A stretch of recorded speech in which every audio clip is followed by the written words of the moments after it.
And you should, yes, we got green, and we got green dot here. Can you see it? Okay. All right, Lynea Weatherly, the 10 most valuable herbs, and we're going to kick off the Lakehills Garden Club. Thank you. Yeah. Thank y'all for coming today. I really appreciate you being here.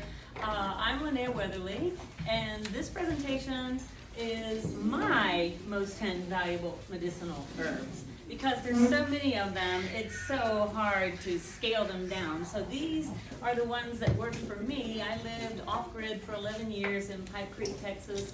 My children were born there in a pyramid. We had teepees on the property. We were totally, back to nature, moccasins, Native American, you name it. If it wasn't, if it was off-grid, we were doing it. So these are the herbs that we grew. I know they work in this area. I know that the hill country can't destroy them. They can handle the weather. They can handle all the problems that come with our strange weather that we have here. So in the 80s, my kids were born in the 1980s, and I thought, we're so far away from any medical facilities. I should learn how to take care of them in an alternative method. So I began learning about herbs. I got certified in the 80s, and then in 1990s, I moved to San Antonio. I started the Herb College, taught that for 3 years, founded it, created the curriculum, then passed it on to my 3 brightest students who took it to different places in the United States. And now I've come full circle. Here I am back near Pipe Creek, and we're doing the herbs again. So I survived. My son survived. No kids were damaged or harmed in the using of these herbs. So there's history here. So you might want to know, why would I call these 10 herbs my most valuable herbs? Well, the first is experience. So this is a small book that I had made, a mother's herbal primer, and it was everything from A to Z that I used on my children. We didn't ever go to a doctor. They were born at home. They were homeschooled much of their life, not all of it. And so these worked. So I learned from history. I learned from genetics, because it turns out that my great-grandmother was also an herbalist with her own herbal journal and the things that she did. It turns out I was named after Linnaeus. My name is Lynea, the female form, and Linnaeus is the one who named all the plants worldwide with their Latin name, a genus and a species. So no matter what language we speak, we can all be talking about the same plant. These herbs grew where I lived. So it would be kind of funny for me to talk about the most valuable herbs being something that you had to get sent to you by Amazon Prime when it didn't even exist back then when I was dealing with my kids. And then finally, there's now tons of research and support and documentation about these herbs. So I'll be showing you that in this presentation as well. Not just what I know, or not just how it was for us, but what is the research and how you can look it up for yourselves. That's something I couldn't do, 45 years ago, check it out somewhere to see if it really worked. I had to rely on intuition and knowledge passed down to me. This is the disclaimer required. So it is that this information is for educational purposes only, not intended to diagnose or treat or prevent any disease. So one of the reasons that you do consult with a healthcare practitioner is because anything you might be taking could be counteracting with something you would introduce into your world from the herbal kingdom. And so there's a huge database, I'm going to show you on here how to access it, where you can put in anything you're taking and it'll come up with whatever herbs or anything else is counterproductive to what you might be taking medicinally or with your supplements. This one right here is one of the best. Memorial Sloan Kettering Cancer Center. Their link has detailed information for over 200 herbs and many uncommon supplements. And so the way that you do it is like this. You just get on here and you search your herb. And when you put in the keyword, it'll bring up things like, if we were looking at this one, let's say we were looking at acai berry, okay? So we would just click on here, potential interactions, and it would give you, it's on display. It's at the very bottom here. Thank you. Continue. There you go. Or not. Do not show me this page again. Okay, Well, anyway, this is how you do it. So those are the links. Go to the page. It will work on your computer. I'm certain of it. Now let's see how we get out of Maybe here. you get that little X up there, right in the yellow bar, there's a little, right there. Yeah, I see that, but that's, no, I think that I have to go here, and then it's supposed to find my slide to come back to, which would be this one. Good thing you're tall. This one. Hmm? Good thing you're tall. Yeah, we'll find out if this works. She says if it doesn't work, come get me. And then we may have to go get her. It's supposed to bring me up something to get me back to the page. Let me go get her. Yeah, better go get her. Did you? Hold that back arrow, back button. What? The little arrow pointing to the back. You can find out. We'll take all suggestions. Now you have to minimize it somehow or another.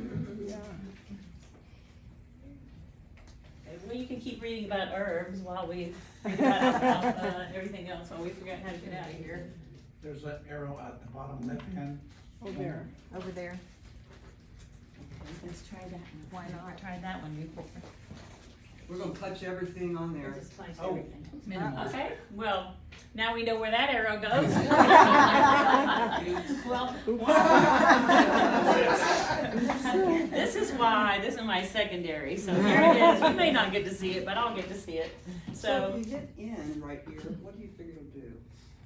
That's probably takes you out of the, you go ahead and keep going. this is not my area. I lived off grid, you know. I'm like so not into this world at all. Right at the bottom to your right, the X, next to the house picture, I know. right there. There it is. Then you maximize it. The arrow on top of the Here, X, come on next to up. the You X. don't have to give directions. Next to the Next to the X, X. up the X. To the left of it. Right here? On the To the left. left. That. Yeah, but that just takes us back to the browser. Where are we at in the I want to get back to the PDF. I can't figure out how to get- We're like only on the third page. We're going to be talking about one of my all-time favorite herbs, which is Number 5 up there? echinacea. And you're wanting to go back to here and then hit. Well, we're waiting for that. We will have a few more handout copies that are being printed, so. Oh, hey, So raise the TA. Oh, it took 3 clicks. yeah. So yeah, what I've given you this time, because I tend to be a fast talker, and last time that we did a presentation, people couldn't take notes quickly enough. So this is a summarization for you of all the 10 herbs, all the basics, and then once you realize that you can go to NIH for more information, you just Google in your herb and put in NIH, and you'll get a data bank that will talk about all of the research about that herb. And so you can explore on your own. So you won't have to take down all the notes, you'll know how to go beyond that. This is an herbal challenge just for you right now while we're getting all this going. These are the things that these herbs have about them that is kind of special. So 3 of these herbs are found worldwide. A lot of these herbs, 5 or 6 of them, have a history of the longest history in like thousands and thousands and thousands of years of use. And then one of these herbs, the way you know that its tincture is properly made is that it tingles on your tongue. If it doesn't do that, it's improperly made. It's not going to do what it's supposed to do. There are more than 1,300 species of one of these herbs, and that's the hint because the word is in quotes. There's another herb on here that if you inhale it, it lowers your brain waves to theta or to alpha. Now theta is where we're dreaming, alpha is where we're meditating. This is where you take in the most information is when you're in alpha. It's where you begin to regenerate and rejuvenate yourself. And then theta, if you are practiced in the theta brain waves and can stay awake, most people drift off to sleep until they have practice at it. Theta is a really rejuvenating, healing, and informative brain level to hang out in. Most people hang out in beta, and that's just these boring little waves if you're on an EEG, and they don't do anything really for you except keep you from connecting to your inner wisdom. So you could say by inhaling one of these herbs on here, you kind of get an instant drop down into inner wisdom connection. One of the most gentle yet powerful herbs is in this group of 10 for healing wounds that don't want to heal. So something keeps coming back or it lasts a long time. One of these herbs heals that. And then there is an herb in here, my 10th favorite, that's been a wild vegetable for hundreds of years. And you can find it wild, but you can also cultivate it in your garden. So you'll look for the answers. They'll be in bold maroon on the pages as we go to them. So the first one here, Echinacea. Its nickname is coneflower, and it has 3 species that have medicinal properties. So it is Echinacea angustifolia is the one that's most often used. Purpurea is also often used, and then Pallida is the third one they discovered has medicinal properties to it. In a nutshell, if I had to just tell you what does Echinacea do that makes you think it's so valuable? It fights infection and it helps the lymph system. Oops. So here we go. This is kind of what you have on your paper, except for these articles, these links.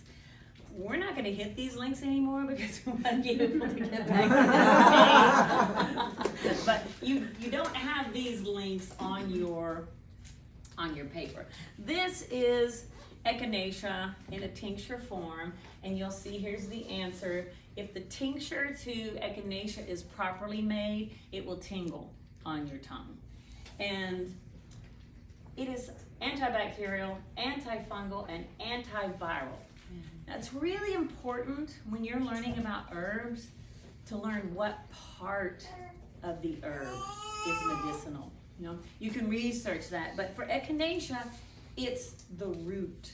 You know, and so you tincture the root. There are different ways of getting the medicinal aspects, components out of an herb. So sometimes we make a tea because it's an aqueous solution, a water solution. Sometimes we tincture it because it just comes out in alcohol. Sometimes you have to boil it long enough to get the herb to coax out. And usually, as a rule of thumb, it's the roots that you boil and it's the leaves that you make the tea from, also the stems.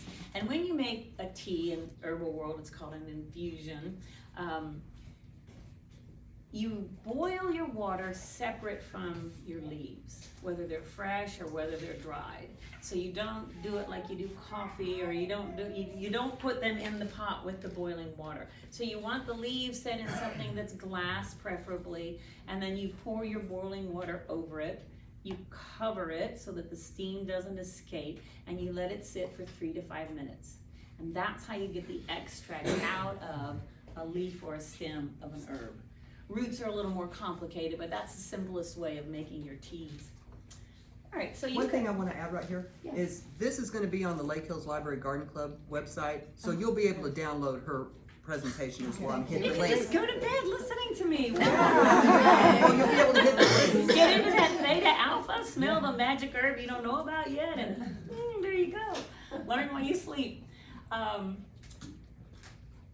Lymph cleansing, I'm assuming you all know what lymph is. We're sort of like this tree, and lymph is almost all over in us, like the buds of this tree. And that's what helps us keep from getting sick. So when you have an herb whose favorite thing to do is clean your lymph, it just needs to be in your garden and in your medicine cabinet. Just to show you some of what you can find if you look up the research, recurrent tonsillitis in children often leads to a tonsillectomy. Echinacea can help, along with azithromycin, in the prevention of recurrent tonsillitis. In other words, by adding Echinacea in with what is the standard way to treat tonsillitis, it's possible your kids don't have to have their tonsils removed, because that's what happens when they get repeatedly inflamed. Bacteria within Echinacea, Purpurea, so that's this species here, are the main source of the components responsible for enhancing your innate immune function. Who doesn't want an herb that's going to help you with the way the world is and our dirty air and our dirty water? You want something that's going to enhance your immunity to everybody else's thoughts and feelings, and we don't know what's floating around out there. Studies on echinacea extracts have shown that some of them, but not all of them, possess multiple benefit actions in the treatment of viral respiratory infections. I put that for you because that's been such a big thing now, and everybody wants to know, what can I take? What do I do? So in addition to elderberry, which you probably already know about, echinacea is just high on the list. Thank you, echinacea. No, not you. No, go away. Next.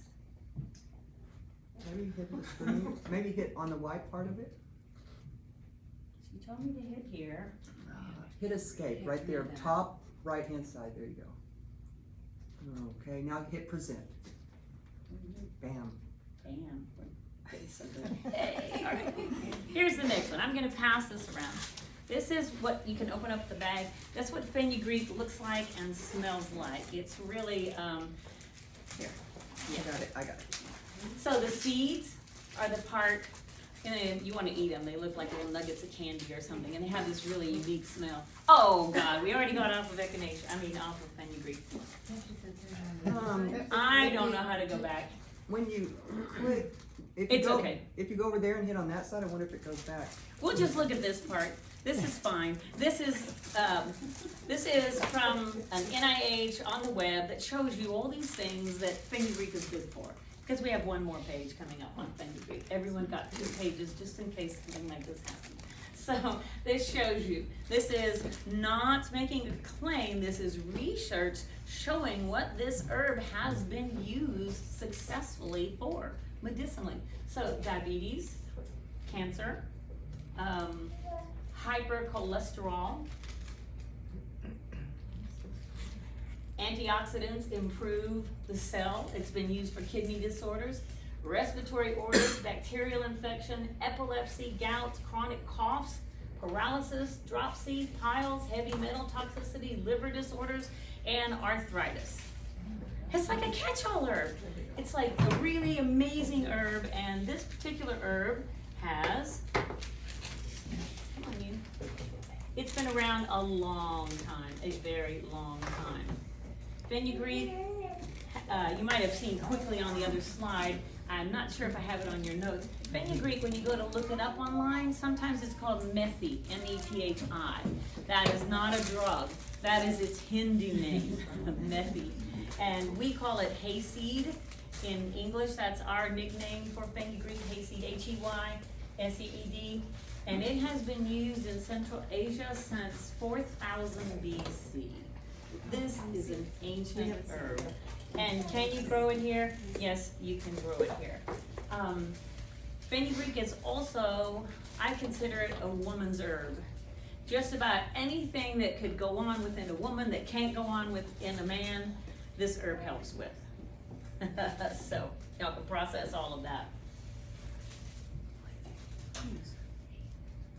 Skin irritation, indigestion, inflammation, reducing swelling and pain, anemia, immunity. So here we are, methi or hayseed. The germinating seeds are what they use. So the germinating seeds are the medicinal part. But I do know that people make a tea out of them. They're a heavy seed like a root, so you would be simmering them as a tea. Just look at what all they do on here. I mean, I just love this herb. Abscesses. And when you see a star here, those are the things it is especially good for. Okay, and these are the other things it can also do. So it balances blood sugar, helps with catarrh, lowers cholesterol, digestion issues, whether it's an upset stomach or constipation or gastritis, fevers, headaches, migraines, inflamed mucus in the body, lactation, if you're feeding your newborn, pain anywhere in the body, stomach cramps, ulcers. It helps reduce body fat. If you have a sore throat, you can make a gargle out of it. Helps with water retention. That's just a really powerful herb. And will it grow here? Yes! Yes, it will grow here. You see this right here, which I'm not going to take us onto their website right now. TexasTestedSeed.com. So if you want to look and see if anything will grow in Texas, this is a place where they test the seeds and they sell them because they actually grow here. These are explanations in more of a medicinal vocabulary, antioxidant, antiviral. You'll see these about each one of these herbs. At some point, I think in October, I'll be starting an herbal basics class, and it will be able to teach you what all these things mean, and so that when you look at it right off the bat, you'll know that a galactagogue increases mother's milk. So if you're breastfeeding, this is what you would be probably drinking in addition to feeding your child. It is anti-inflammatory, so if there's anything in the body that's inflamed, this helps reduce the inflammation. We know inflammation is pain. As a seed, how would you use it? As a seed, how would I use it? I would use it mostly as a decoction, which is where you've you've simmered the seed for probably 5 to 10 minutes. That's how I use Then it. drink it. Then drink it. You can drink it hot or cold. The leaves are edible. I never really got into eating the leaves of it, so I can't give you first-hand report on that. Okay, down here from our NIH, compounds isolated from fenugreek have remarkable biological activities, including protection against cancer, malaria, allergies, bacteria, and viruses.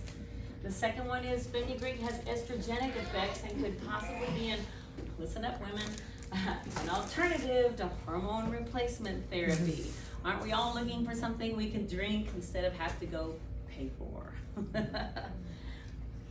Next, everyone knows garlic. So here's a very large element garlic. Here's a garlic ready to sprout.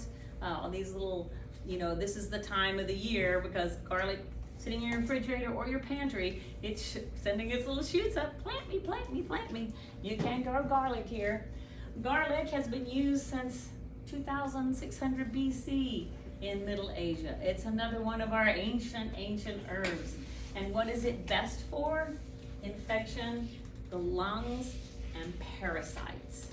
And it's the easiest of all of these to take because all you do is just take a clove off of the entire garlic, you peel it, you put it on the table with a knife, you smash it so that you release all the oils that are in it. I don't like the taste of garlic, so I mash it up and then I chop it up and then I put it in a spoon, I put water in my mouth like a baby and I swallow it down. And then if you don't want to smell like garlic, you follow it up with chlorophyll, or you can chew parsley. Both of those are deodorizers and they'll take the garlic smell away. So if you smell garlic on my breath this morning, you can tell me that didn't work. Garlic, look at all of the starred things that garlic has been used for.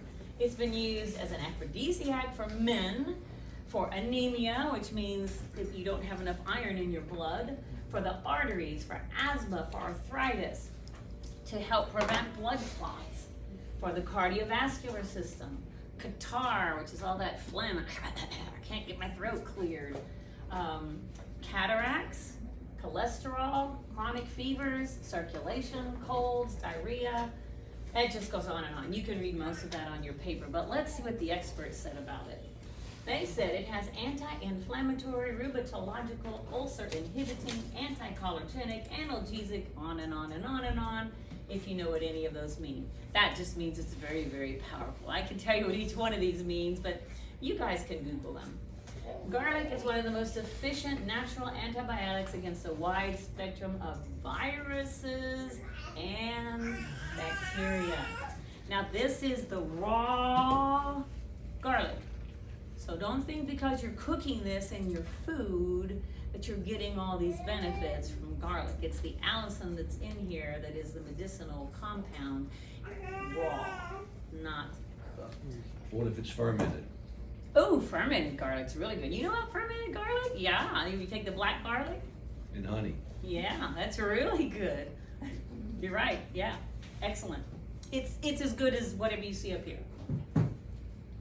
Okay, down here, fresh garlic has the most health benefits through the compound allicin. Health benefits of garlic include the prevention and treatment of cardiovascular disease, antioxidant effects, antimicrobial effects, and reduction of cancer risk. Now, I could not have said this to you in the 1980s or the 1990s because there wasn't a website where I could go to and say, here's the research that's been done on this. So we can say that now here today, say, well, we survived and it worked for us, but guess what? They're finally catching up, proving what we already know worked. Yay! Oh no! Okay, Present. Present. present. Oh, y'all are fast learners. Okay, ginger. The last time I brought this here, it was filled up the whole bag. That's how much I've used since the last time I was here. This is a very powerful herb.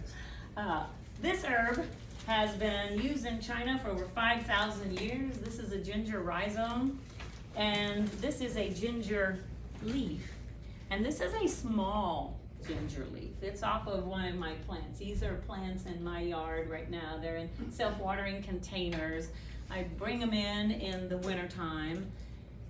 You don't have to. They'll just die down, you know, if you don't. But it's pretty cool to have these giant green plants with you in the wintertime. Yeah, this one doesn't have its scent, but mostly the leaves on ginger will have a delicious gingery scent, and they flower, so they're beautiful. Beautiful to grow, beautiful to have, and they're good for digestion, colds, flu, aches, and pains. So our favorite thing, the way we use this the most when my kids were growing up, is anybody got a cold or they got flu or achy pains, we would take probably that much of the root. You can all see how much that is.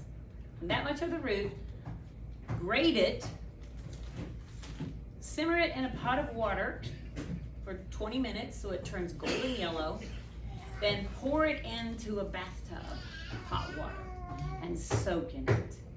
And within 20 minutes or less, you'll be sweating and your skin will be all pink and rosy, and it sweats out and pulls out some of what's making you miserable. So for aches and pains, it's fabulous. And not just the aches and pains of a flu, also the aches and pains of if you worked out in the yard too long or you over-exercised. You know, inflammation's inflammation no matter how you create it in yourself. And ginger loves to get rid of it. You can also drink it as a tea or squeeze the juice into anything that you're eating that's raw. Don't be cooking it. It's more like garlic, you know, the raw's the more medicinal aspect of it. And for digestion, it's awesome. Helps you, everything that has to do with digestion. Ginger is one of the herbs for that. So if you put it in a tea, you do the water first and then add it? You mean for drinking? No, because it is a rhizome or a root. For a tea, you do have to simmer it to drink it as a tea. But the actual power of it, now, you will see powdered ginger. That's like way down here on the list of effectiveness, way down here. If you don't have anything else, okay, go for some powdered ginger. Fresh is way up here. Drinking it as a tea for the fun of it and getting warm, because it will still help with the circulation and warm things up as a tea. And so that's 5 minutes. But then for the aches and pains in the tub, yeah, it's how you prepare the roots. Most roots, that's how you extract things from the roots. Except for, you know, the rhizome, it is a root, but we do fresh and we do the decoction. That's a good question. All right, so ginger is antibacterial, so it doesn't like bacteria. It's anti-inflammatory, sore throat. Drink some ginger with honey and lemon, that's what we would do. Antiviral, anything's going around, start putting some squeezed ginger into the water that you drink all day, you know, just let it live in there with you. Carminative, that's if you have flatulence is the fancy word, gas is the Texas word, so, or even there's other words too. That's if you're not digesting your food well. That's when you create gas in your system. So this helps you with the digestion and helps stop the gas. There is evidence for ginger's health benefits as an antibacterial viral agent, antioxidant. Antioxidant is where it eats up all the free radicals. Just goes right after the free radicals that create, like little Pac-Man, that create damage in your system. Anti-inflammatory, anti-nausea, if you get nauseated driving in a car or on a plane, you know, they have things you can buy in the store that are made from ginger to keep you from feeling bad on the airplane. Anti-cancer agent, for colorectal cancer, anti-cancer agent again, fully documented. Ginger and its constituents help manage diabetes. Nano capsules based on ginger essential oil show a remarkable antibacterial activity against E. coli and all of these other bacteria. So you could use it as a spray bottle. You could have your fresh ginger in a spray bottle and spray it on the surface of your countertops, kind of even be cleaning with it. Carry it with you into public bathrooms. Everybody be glad you left a nice scent behind. Okay, beautiful, beautiful lavender. So here's lavender. I'm gonna pass lavender around and have a big sniff. You look down here at the bottom, inhalation increases beta and theta, and that's incorrect. It should say alpha and beta brainwaves, okay? So not beta, alpha and theta. Oh, well, it's okay. That's okay. That's just a quick look at it. Now I'll go into the longer look. You can see that the part you use of lavender is the oil and the flowers. So you all are familiar, I'm passing the flowers around for you can smell them. This is the essential oil of lavender. This is a lavender wand. So I'll start this one here and maybe you can start this one midway.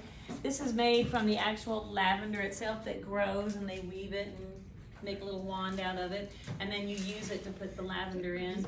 Lavender's great for sleep or for lowering the brain waves, for stress release. So, you know, I used to teach for 20 years. I taught herbs and how they were used in colonial America at a military academy in San Antonio. And it was for 4th grade boys, sometimes 5th grade boys. And in the first few years when I started teaching that, they'd never heard any of this. They didn't know any of it at all. By the time I've been teaching it for about 12 years, the kids would start saying, oh yeah, my mom puts that under my pillow when I go to sleep, you know, and they started recognizing these because they were being used. So it is definitely a sleep herb and a medication herb and a take the stress away, but it is more than that. It blocks pain. It protects your cells. It's an antioxidant. It treats infection. And how is it used? The way you're using it right now, aromatherapy, is one of the most powerful ways that lavender is used, and it's the flowers that they extract the oil from. Caution, all essential oils may need diluting if you put them on your skin. Not all of them do, but they may, depending on how sensitive your skin is. So if you take some straight out of the bottle, which you're welcome to do when this goes around, put some on a cotton ball, put some on your finger, put it on your clothes, wherever you want it, you're welcome to. But just know that sometimes if it hasn't had other oil added to it, like an almond oil, for instance, or a coconut oil, they call it a carrier oil, then it can start burning after a little while. So that's the caution because it's very, very concentrated. Okay, let's just look at a few of the studies. In a study, lavender oil was used as an adjunct to topical benzocaine.